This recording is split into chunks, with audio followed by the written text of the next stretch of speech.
So চলে আসছি হচ্ছে ফ্ল্যাগ প্লাজাতে। এই যে আমার পিছনেই দেখতে পাচ্ছেন ইসলামিক আর্ট মিউজিয়াম।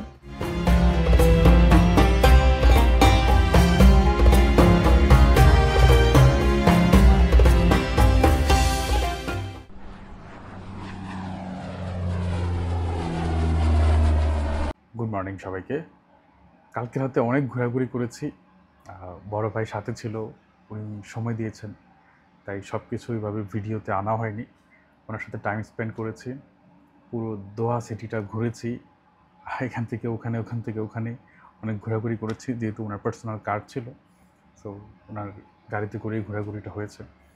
আর আজকে বাইরে এত রোদ, আজকে না অ্যাকচুয়ালি গতকাল অনেক রোদ ছিল। তো গতকাল বের হওয়ার পর আমার খুবই কষ্ট হয়েছে ফ্র্যাঙ্কলি। তো যার কারণে আজকে ভাবছে যে রোদটা একটু একটু ঠান্ডা হলে বা একটু যদি কমে দেন বের হবো। তো ভাইও আসবে, ওনার সাথেও দেখা হবে। তো আমি স্টে করছি, ওয়েট করছি, রোদটা একটু কমলেই দেন বের হবো। কালকে পুরো দোহাতে মেবি এখানকার যারা আরাবিয়ান লিডার আছে তাদের মিটিং ছিল। তো পুরা দোহাতে কোথাও মুভ করার কোনো অপশন ছিল না, এমনটা নাকি কখনই হয়নি। একদম যে যেখানে ছিল সেখানেই থাকা লাগছে। সর্বোচ্চ থেকে নিজের এরিয়ার গণ্ডির মধ্যেই একটু বের হয়ে গেছে এমনটাই। তো কালকে সারাদিনটাই অলমোস্ট লস হলো।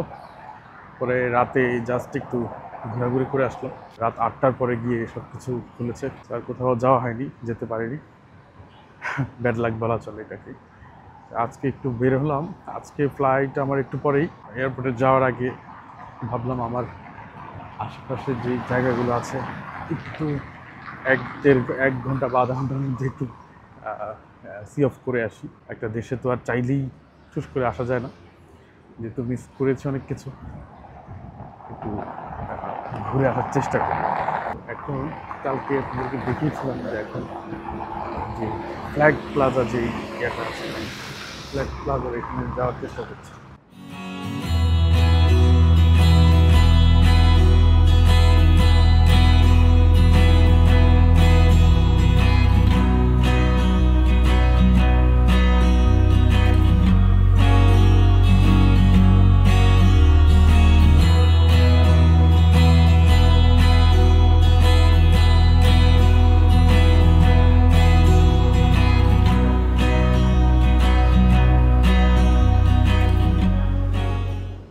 সো চলে আসছি হচ্ছে ফ্ল্যাগ প্লাজাতে।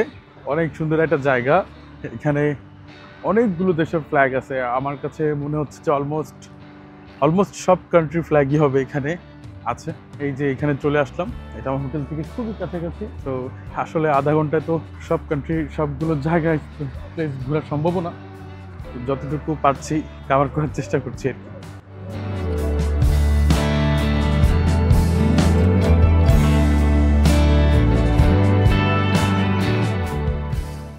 আমি আমার দেশের ফ্ল্যাগটা খোঁজার চেষ্টা করছি।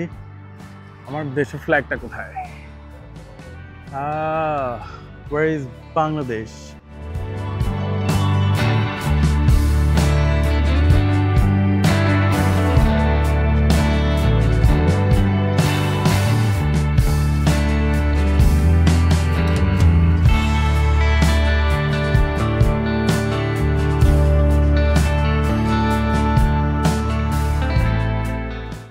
ইসলামিক আর্ট মিউজিয়ামে আসলাম। এই যে আমার পিছনেই দেখতে পাচ্ছেন ইসলামিক আর্ট মিউজিয়াম। কিন্তু আসলে মিউজিয়ামে ঢুকবো না এখন। আমার টাইম আসলে জাস্ট 15 মিনিটস আছে আমার হাতে টাইম। তারপরে আমাকে এয়ারপোর্টের উদ্দেশ্যে রওনা দিতে হবে, নাহলে আমি পরে ফ্লাইট মিস করতে পারি। তো মিউজিয়ামের সামনে আসলাম আর ফ্ল্যাগের ওইখানে দাঁড়ালাম। সেখানেও সেম, আজকেও মেবি হেভি মুভমেন্ট আছে ওনাদের। তো পুলিশ এসে বললো যে আপাতত এখান থেকে চলে যাওয়ার জন্য, পরে আসার জন্য। তো আর কি, আমার তো আর পরে আসার টাইম নেই, চলে আসলাম সেখান থেকে। আসলে এইবারকার এই ট্যুরটা বিশেষ করে শুধু এই দোহা পোর্শনটা, কাতারের পোর্শনটা আমার এই সিকিউরিটির কারণে একটু প্লরবরে হয়ে গেল আর কি।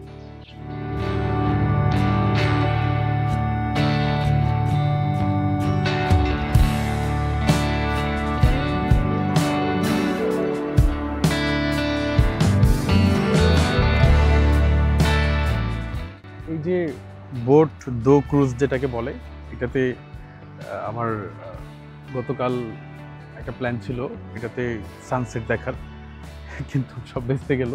গতকালও আসলে কিছুই করতে পারিনি। তো আজকে চাচ্ছিলাম বেটার ভিউতে একটা ভিডিও করা বা ছবি তোলার জন্য। তো দেখছি কোনো অপশন আছে কিনা বেটার ভিউ পাওয়ার। এখান থেকে আসলে ওরকম ভিউ পাওয়া যাচ্ছে না। আমার আসলে টাইমও নাই যে আমি একটু দূরে যাব।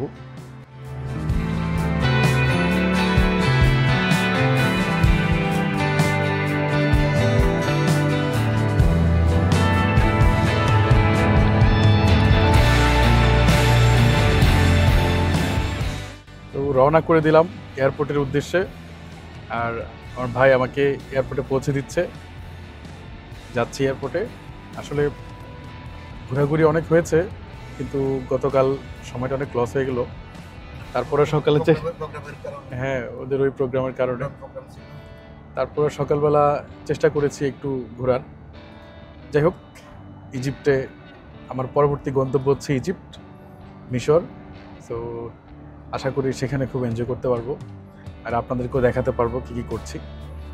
সো এখন এয়ারপোর্টে যাই, এয়ারপোর্টে গিয়ে আবার দেখা হবে।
তো এয়ারপোর্টে নামলাম মাত্র, এই যে এয়ারপোর্টের গেট দিয়ে ঢুকছি, আর এই যে আমার ভাই চলে